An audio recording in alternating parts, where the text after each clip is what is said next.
Welcome to the Impact Effect podcast.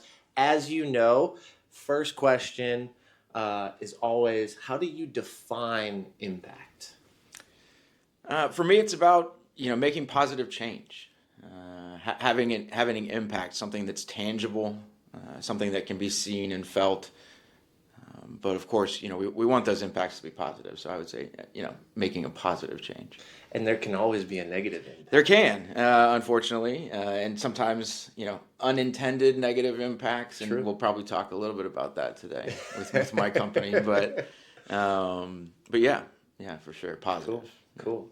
It's I was talking to someone yesterday, and we were chatting about the fact that whatever you do has an impact, right? And it can be good, it can be bad, and is there ever a neutral impact?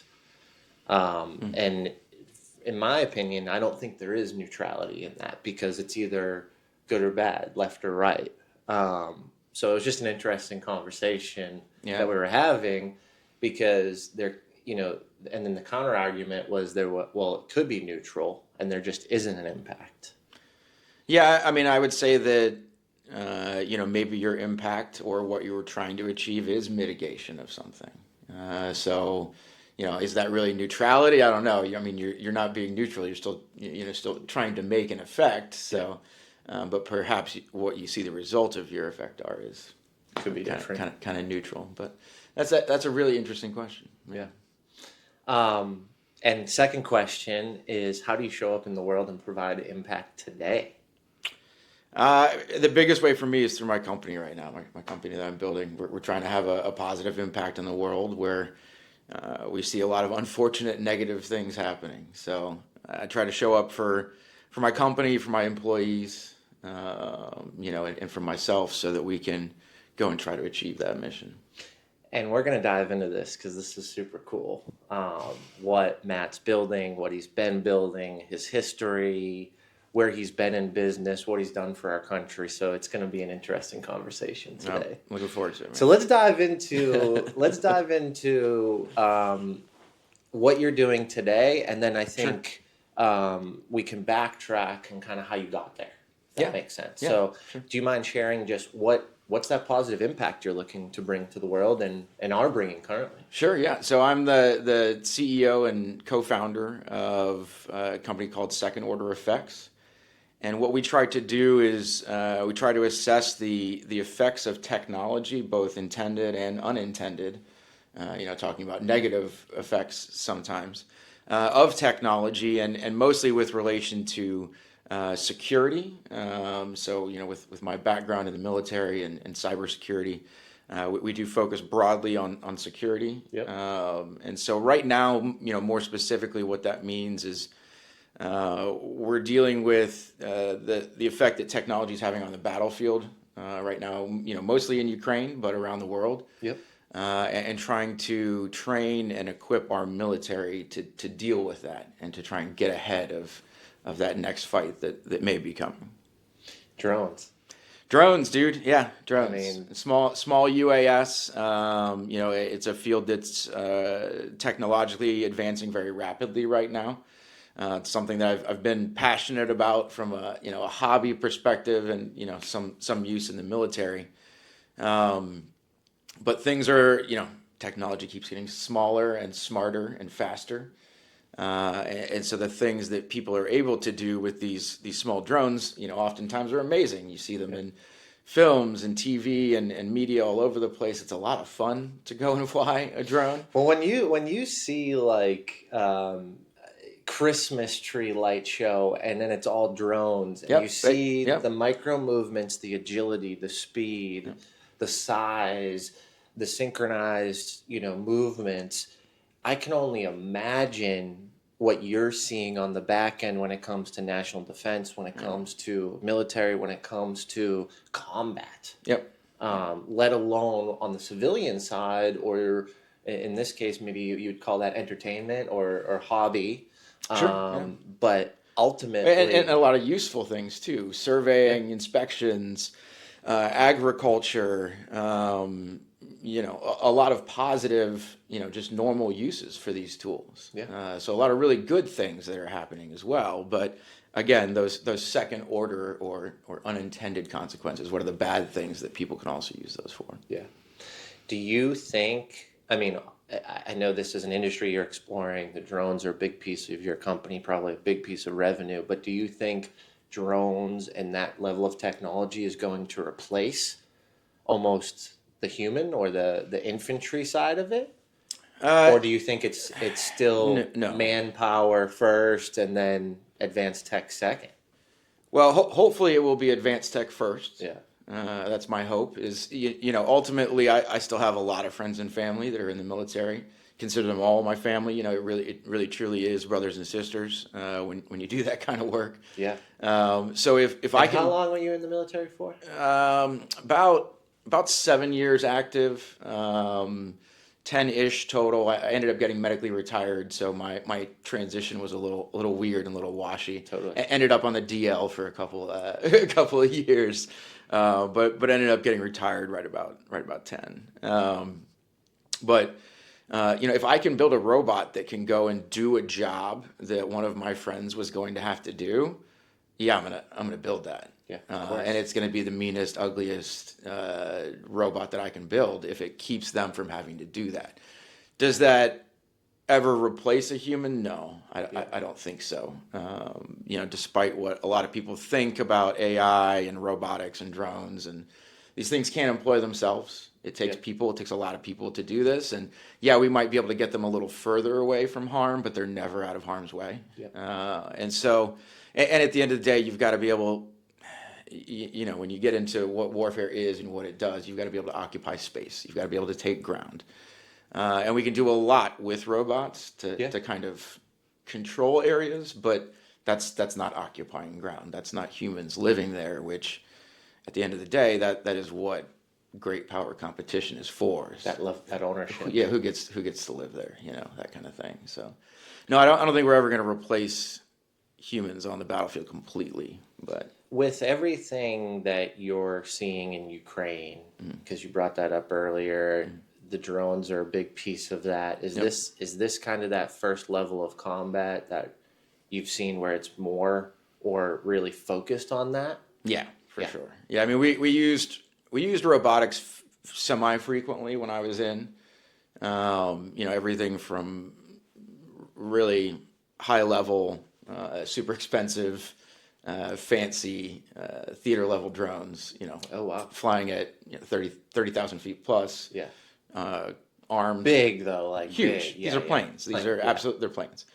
To all the way down to ground robotics.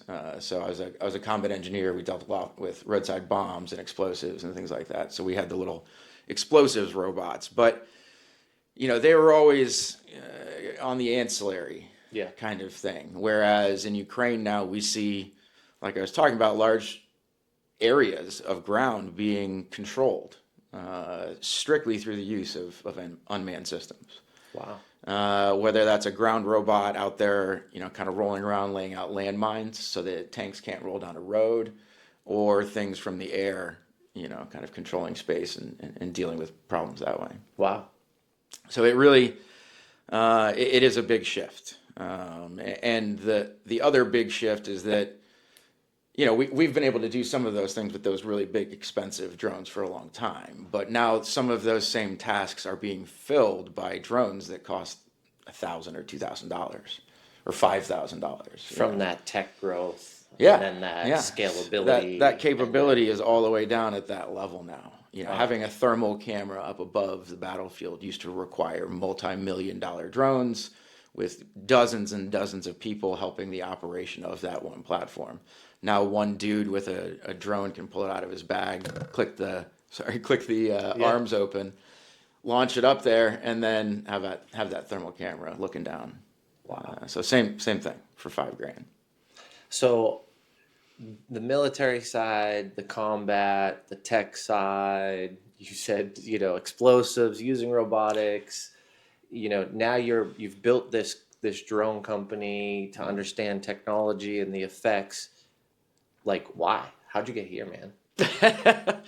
It's a great question. And I say that out of love because, Yeah. like, I know you're passionate around it. I could see it in this conversation now. You're well equipped in knowledge, intelligence. You've done amazing things already for our country, and now you're diving into this. Like, what's the push behind it? Why is it so important to you? Well, it's funny. It really is like a lot of different things that I've done in my past, seemingly just kind of coming together. Yeah. Everything from using robots in the military, the explosives work that I did in the military, obviously that's a big part of it now too. Yeah. But even to, after getting medically retired and stumbling into cybersecurity, which I think is a great industry, and I'm very fortunate to have been there for, spent some time there. But, that really plays into all of this as well now too, because these are, at the end of the day, very technology-based products. Yeah. And a lot of the techniques and things that we used to do for different things and folks that I met in that world, the electronic warfare space and that sort of thing. All of those things are, now I've got an electronic warfare pod hanging beneath one of my drones that a buddy from my cybersecurity days makes. So it really Gotcha. It really seems to all be kind of coming together, which is really interesting. But drones were something that I really fell in love with after I got out of the military. Like I said, I got medically retired. I messed my back up pretty good, and once you can't run or wear body armor anymore, they don't have a whole lot of use for you. So they gave me the boot, but that also left me where distance running, road biking, all of those sorts of things. Those kinds of action sports were all things that I was really big into. Yeah. And so I lost a lot of that and was looking for a way to kind of get back out and be out in nature, meet some friends, be able to move around and see the world. And I found drones as a way to do that. Wow. And so, first started flying. How was that period of time? I mean, man, put us back there. Like, get out of the military, serve your country. You're an outdoors guy. You said biking and things like that, and now you can't necessarily do that. It was rough. Yeah. No, it is a big change. It was a big loss. What, did you just immediately get into the drones and the tech side? No, or was it like, no, man, this is what the hell am I gonna do? Yeah, no, there was a couple of years of, you gotta figure your life out again when you get out of the military, and when you get out kind of abruptly like that or unintentionally. Do you like mean that. you didn't have a set plan where it's No. like, this is the last day and No, man, this is what I've already talked to all these businesses about and where I'm going? My plans were all continuing in the military. I had big plans for my military career, so that ended, and so you had to figure that out. The reason why I ask you this is not to just put you in a weird space to go back and feel like you felt in those days, because I know it was probably hard and I know it was tough and it was definitely probably rough. Mm-hmm. But the reason why I ask is because I think there's beauty in figuring out what you had to go through to get to this. And the reason why I say that is because I see your passion about it, man. Like, Matt comes to my house and he's like, oh, I'm working on this drone. We've been talking about it for a while. And he's just like, yeah, it attacked me. And he pulls up his arm and the man almost lost his arm. Like he's got a huge scar. I mean, and what I realized in that moment that day was you were still so excited about the drone, even though it just literally almost cut your damn arm off. And we've never really dove into the details of like how you've gotten to this and why you like this and you're, at this stage with your business and where you're going with it. And it's just, and it's coming full circle as you explain it now. Yeah. But yeah, man, I think it's so interesting because everybody thinks, oh, I woke up one day at age 18 and wanted to start a drone company, right? Like, oh, I woke up one day and I want to go speak across the world about business and help people. Like, that wasn't the case for you. That wasn't the case for me, and it's interesting to see the change of trajectory and some of the things that may have caused that to get to where you're at today.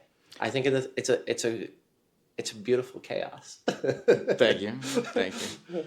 And I think everybody goes through it in a lot of ways, you Yeah. know? And there's still those people there's that person that was 7 and said they wanted to be a doctor, and they're a doctor, and they're living it, and they're doing it. And that's a great path too. Yeah. But a majority of the people I talk to, that's not the path. Yeah. Yeah, no, it's funny. I mean, even some of my competition in the drone world, you know, it's kids straight out of college, 21, 22 years old. And yeah, they've probably been racing drones and playing with drones for a bunch of years now. But I feel like I'm bringing a lot more life experiences and breadth to this that I hope gives me some additional perspective to my products and services and things like that. Totally. I mean, I've kind of got the perspective of their target client already, so that I feel like is helpful for me. Yeah, you were using it, or would use it, or have explored it, or seen a fraction of it, or in different elements where racing drones for sport. Yeah, it could be fast. There could be creative. There could be some flexibility, some agility there. But like using it in what you've seen it used at and what you know it can accomplish on a massive scale for our country, I think that beats it out of the water. Especially when you talk about impact. You know? Well, that and I kind of I've kind of seen this coming for a while now. Where I think a lot of those younger folks, they might have seen this happening in Ukraine and said, oh, well, I can work on that. I can work on that problem, that sort of thing. I really did see this coming a long time ago. I actually built my first recon drone for a special forces buddy 6 years ago. Wow. I mean, you can go look at when I registered. Go look at when I registered dronebuildernetwork.com. I was gonna say, because it was a while ago. The stuff you're doing, probably all that has to be quantified and tracked and all that, right? Oh, sure. Yeah. Because you're doing, folks. He's not just racing drones around at your local park here in Donaldson and Nashville. He's doing some bigger things with some bigger equipment, some attachments, and some high levels of security and protection. Ultimately. Yeah. Well, I mean, unfortunately, drones are a tool, like we were talking about, like anything else. So, when I started building those and saw what that tool was capable of, I saw the positive and also the potential negative. So let's talk about the negative. What is happening with drones? What is the opposition, meaning not necessarily a country or a state or a person, but just the negative, the bad, the evil? What are they using this stuff for? I mean, literally dropping bombs now rather than big planes and stuff? Yeah. So they're arming them. They're taking these small drones, and it could be anything from dropping a hand grenade to tying a whole bunch of explosives to it and flying it into something. So I didn't think of that. Those suicide missions. Yeah, so there's little kamikaze drones. Lower cost because you can tech. Yeah. So if you look at Ukraine and we say bad things, but again, it's a tool, and perspective is really important in all of these things. The Ukrainians are using them to great effect to hold back the might of the Russian army, which is something that without that tool they would not be able to do. They would have gotten run over if it was not for small drones. And are we supplying those out of the U.S. or is that Ukraine's? We are supplying some money. The global, Europe, NATO, people are supplying money. That money is being used to purchase drones.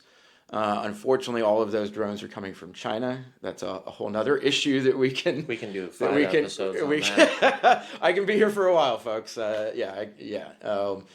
China's a big issue underlying all of this. And a majority of your stuff is made, not all of it, but almost all we're working on it. You're almost at 100% American. Right? Not quite. No, there's a couple of real big components still that are owned pretty highly by Chinese firms. But we're getting a lot better, and that's something that we're really focused on, is bringing back some of that supply chain that we spent decades just shipping over to China. So, but getting back to Ukraine, like I said, they're using them to great effect. Where you've got a drone that costs a few $100s, maybe $1,000, maybe $5,000, depending on how it's kitted out or how big it is, and they're able to take out main battle tanks. I think more than half of the T-90s that Russia has ever made are now gone. And it's because of, in part, new technology, new things like drones with old school warheads strapped to them. Oh, wow. They're literally just taking like an RPG rocket warhead and strapping it to a drone because it makes it far more accurate. And then they put it exactly where they want, put it right. rather than firing something. Yeah, Wow. and they can do it So from it's targeted. and they can do it from a couple of miles instead of 200 meters. So your effectiveness and your range Wow. and your ability to keep your user, your pilot, safe, all of those just went through the roof. So it shows, that little bit of technology, that quadcopter, $1,000, is able to take some old munition and turn it into something that cannot be defeated. So Wow. it really, that is that second order effect of technology that people really didn't expect to happen, but it has. And so now everyone has seen the effectiveness of this, and the world's going to have to kind of deal with that. It's still a lot of duct tape and baling wire, strapping this to that kind of stuff going on over there, and it's being really effective. So now, proper solutions leveraging this technology are being built. So what is that going to look like in the next couple of years? Rather than strapping an old warhead with some duct tape to a drone, how can you use those parts, multiply them over millions of drones, attach them as a function or a kit or an upgrade, and now it's in mass quantity production. Yeah. Well, and so a lot of folks in our government and our military have said, well, the U.S. military doesn't fight that way. We don't just strap things to things and do it that way. And in a lot of ways they're right. But what we are going to do is we're going to make the new weapon. We're going to take what is being done hastily on the battlefield and make it truly a polished product, a real thing. So with all this that you're building, all these opportunities, the growth of drones, where do you see you fitting in your company as far as the next couple of years of where this takes off to? That's a great question. So we're, right now we're really focused on training. We put a lot of time and weight into the people. Everybody's running around in robotics and drones talking about AI this and AI that, and we prefer actual intelligence to artificial intelligence. So, we recognize that these robots aren't deploying themselves and fixing themselves and building themselves. All of these things take people. Yeah. So we're focused on the human side and how do we get them the most efficient at using these things. And through that process, yes, we're finding out, okay, what parts and pieces of these robots need to change. How do we make the best that fits both worlds? So, down the line, a couple of years down the line, I can see kind of two sides of the business. Likely, we'll have that hardware, that product side, and then we'll still have that human side, that very people focused side.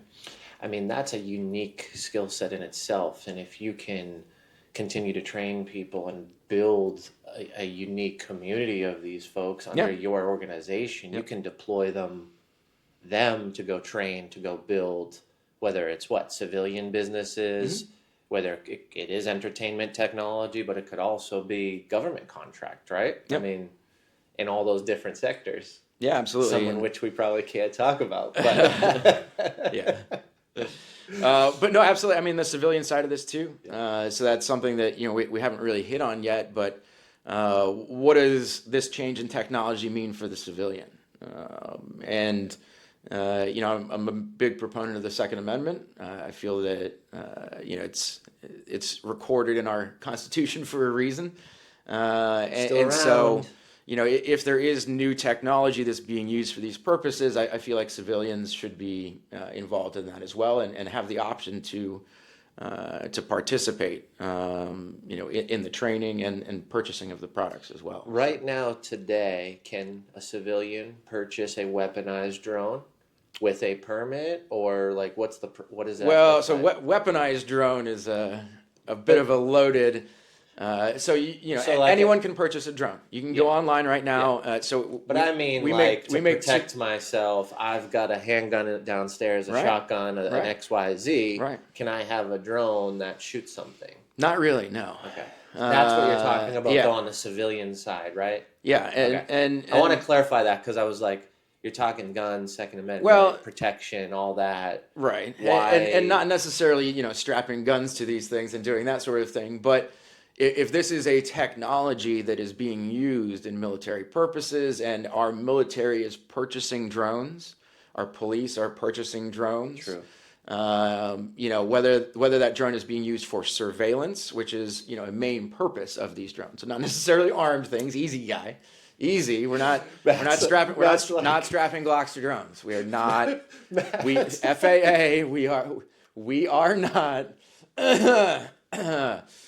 Oh boy, gonna get me in trouble, guy.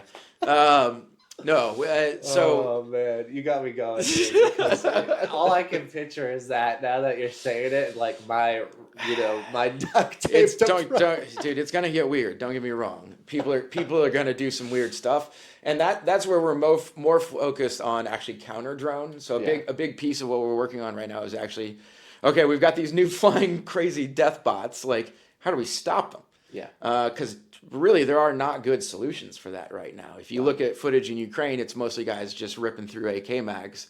Just trying to shoot them down. Trying to shoot them down. Yeah. They're handing out shotguns all across the front lines so that guys can try and shoot these things with shotguns. It is wild. Our military, we're working on even crazier things like lasers and microwave guns and jammers and all kinds of crazy stuff that, you know, some of it works, don't get me wrong, some of it can be effective, but we're also looking at that from a different perspective and building a large platform that is focused on counter drone. Yeah. So it's literally made to eat smaller drones out of the sky. I mean, that right there in itself, we could probably talk about for hours. Yeah. Yeah. Like the technology around it, how that happens, how the targeting, the sensors, like that's a whole other side of it. And that's where the technology gets really interesting. You know, I've enjoyed my time away from software and hardcore computers, you know, building stuff with my hands again, physical products. But that's where all of that stuff starts to come back around. And you've got the computer vision, machine learning, and all of those things eventually leading to an automated pilot. Everyone's talking about AI pilots and, you know, this and automation that, and they think that it's easy and instantaneous. But these are things that we haven't even figured out how to do as humans. Yeah. So there's no way that you can teach a computer how to do it. So I feel like there's a couple years of learning that we humans still have to do until we can intelligently train a computer how to do it. But eventually we are going to get there. I mean, Caitlin and I, we just talked about it. You know, we've been looking and exploring and educating on some of that stuff. And what I'm realizing is it's a skill to learn.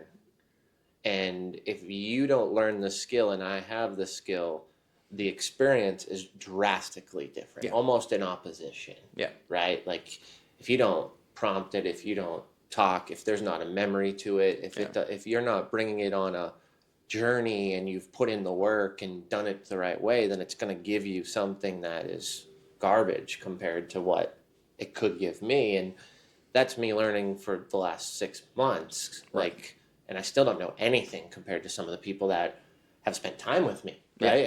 And have showed me or strategized and they're charging $30,000-$40,000 to teach this stuff. So it's just interesting to see. Everybody thinks like, oh, you just plug it in and you get this amazing thing. And it in some cases, maybe you can if you're lucky. But perspective-wise, especially on business, and not saying I know everything about business, but it's not good enough. It's not professional level in some cases. Yeah. You know? Yeah, again, I mean, those things are they're tools. Yeah. You know? The tools are going to get better, but at the end of the day, you know, I can... How do you use it? Right, I can pick up a knife and try to whittle something for you, but like, dude, I'm not a woodworker. You know what I mean? Like, somebody with that same tool can do something totally different. Speaking of that, man, I was just thinking you brought back a childhood memory. You know, Home Depot, building the little bird box thing when I was 7 years old. I failed. They failed me. I got an F. I couldn't whittle. I couldn't No, even not put not the a damn box woodworker. together. I think the glue was running down. I might have tried to talk some kid into eating it. Who knows? I don't know what's going on. But, well, man, I appreciate this. The last question I had for you in the session today, and thanks, dude, for just sharing all this, Yeah. because this is such a complex, and it's so much tech, it's hardware, there's so many uses for this, and just breaking it down has been amazing. Do you have a fear around this, the business you're in? Meaning, like, you are going to know what this could do from a negative impact standpoint much deeper than I would, just based on your knowledge, based on what you've seen, your history, talking about your experience compared to some of the younger folks building these things. Do you have a fear around us potentially not being able to stop this technology, or it getting into the wrong hands, and you know, I don't know, like, I feel like your opinion's much more practical and realistic than mine would be on this topic, but Yeah. like, should there be fear around these things? I think so. I think we need to have a healthy fear around any new technology. And I would say that I have two main fears around this one. The first one, I was very scared of the potential of this thing. I talked about how I started building these a long time ago. I decided not to. Oh, wow. Okay. Because, so like, I'm a combat engineer. I was a sapper in the Army. Went to sapper school, and so I've been trained in the synthesis and construction of improvised explosive devices. I've been trained how to build bombs. And so I knew that it was very trivial even to take and build something that we were taught how to build, a soap dish claymore. You remember soap dishes? I don't think they even exist anymore, but it's a little slightly convex kind of dish, and they taught us how to build those into a nasty little, like, shotgun bomb, basically. Yeah. And so I knew that it was nothing for somebody to strap one of those to this, and so I was like, you know what? I don't really feel like inventing the flying claymore. Like, I don't really need that on my karma. Like, Yeah. I'm good. And I remember sitting at the dinner table with my parents and telling my mom that I wasn't going to be building these crazy drones anymore. She was real excited. But then there's my other fear, and it comes to something that I heard a guy named Admiral McCraven say, and it's that we can't be afraid of sharp sticks. And really, what that comes down to is that, sometimes we've got to build scary things, because if we don't do it, someone else will. I'm not unique. I'm not special. I'm just, another person. So my cool idea that I decided not to build, all it took was necessity. It took Someone built it. Someone used it. They are using it in Ukraine right It took now, the conflict right? in Ukraine, and they needed a way to try and save themselves, and they found this tool. They made this tool. And so now my big fear is that that we won't have control over that tool. And really what that comes down to is our inability to be world leaders in the robotics and unmanned space. Yeah. Entirely because we have outsourced all of this type of production to China. It's something that we've done to ourselves over a couple of decades now. We've done it with a number of different industries. Electronics, healthcare, medications, robotics, of course. They are the leaders, not just in the technology, but in the manufacturing ability. And when it comes to using something like this as a military tool, it's all about mass and scale. I was just going to say scalability. And how much attritable mass can you put out in front of your forces? And our military is talking about millions. They're saying we want to counter any aggression from China by building millions and millions of drones. Well, my guy, China builds all the drones. Yeah. So that's a pretty dumb strategy. So we're working on how we fix that. And dumb meaning because they build them all, they can cut off access, but also because they build them all, they've got the economies of scale. Yep. The infrastructure, the techs. Yep. The actual intelligence. The actual intelligence. I liked when Matt said that. Actual intelligence, not artificial intelligence. I was like, I'm going to use that one. So they've got those resources. They've got those economies of scale. They've got the plants. They've got the infrastructure. And they've got the head start. And they've got the head start. Yeah. And they know it. So it's experience. And that's dangerous. It's experience and knowledge. Oh, it's every bit of it, yeah. Don't get me wrong. We've got some amazing technology companies that come up with really cool stuff. We write some really cool software and things like that. They immediately steal it all and add it to their pile and just keep stacking higher and higher. But honestly, their software and their technicians, they're really, really smart. They're really capable. Yeah. Because they've had decades they've done it. of getting better at it. So there's still time, I think. There's ways that we can fix this, and I think our government's starting to realize that, hey, we're kind of upside down in this situation right now. So trying to help them get there. But if you were here in the beginning of the episode, we were talking about negative impact, and I bet you didn't actually realize where we were going with this. I mean, we're talking, this isn't just a little bit of potential negative impact. This is national defense. This is our country. This is our lives.